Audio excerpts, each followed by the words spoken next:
Okay, we're going to make for a dessert honey-made syrup rhubarb crisp.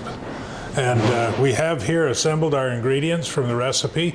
We're going to post this recipe online later for everyone, but we found some rhubarb from a good gardener, and so we're going to chop up just our little bit that we have left. This is wonderful rhubarb already growing this year. Yeah, that looks great.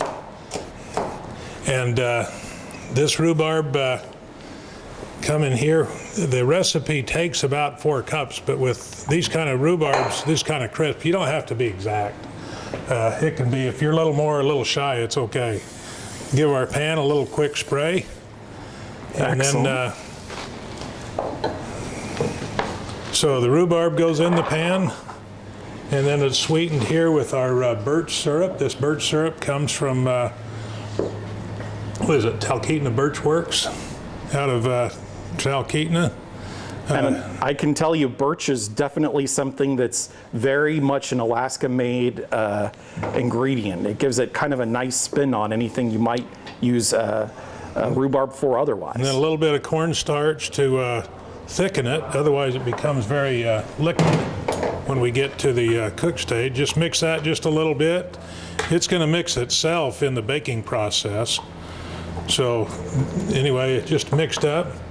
Now next, Rodney, we need to make our topping to go with. Our topping, of course. Okay. So the crumbly mixture on top. This here is our whole wheat flour. You could use any kind of flour for it. This recipe calls for whole wheat. And then some softened butter. We're going to stir that in real quick with a pastry cutter. And I know a pastry cutter isn't always the easiest route to go. You said sometimes you just like to use a fork.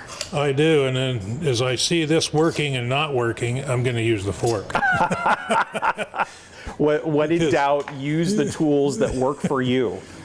But you mix that up really quick in the and make it into a so that it's well mixed in the flour.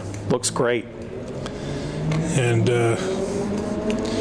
when you're at home, you have all your own personal tools you like the best. Here in the test kitchen, we assemble what we have available. But these here, just well mixed, it's going to bake in together.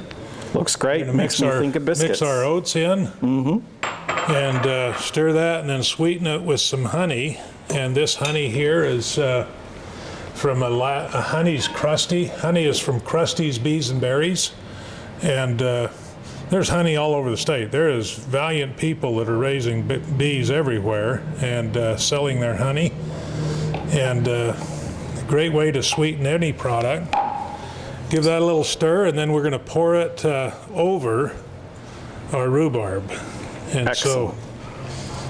And that honey really kind of helps to pull the dough together and kind of make it more of a doughy consistency. So more of what you'd be used to with that crumbly texture. Some recipes, people like to use sugar, and you can do that if you like. This in here, we're specially making this as an Alaskan grown.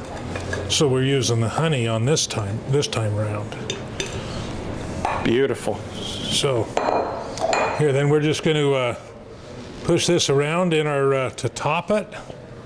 Beautiful. And then it's going to bake. When it bakes down, it's going to flatten out and cover the whole pan. Yep. Get a little bit everywhere, and this is one of those things where it's hard to mess up. All of those ingredients are going to come together and bake up and just be extra delicious. Yep. Beautiful. And then this is going to go in the oven at 350, and I think we're looking at probably about 45 minutes for bake time. I can tell you this looks and smells amazing. So now it's all ready. It's delicious. I think the only thing that could make it better is maybe a little scoop of vanilla ice cream. Or whipped cream. Or whipped cream. But any other last tips for people who are looking for Alaska grown? Just remember to spend $5 a week on all of your Alaska grown products. Spend more, it'd be great, but you'll find them at grocery stores, farmers markets, direct from a farmer, all over the state. They're available and they're always the best. They're the freshest, they're the closest grown. Get to know your farmer, spend $5 a week.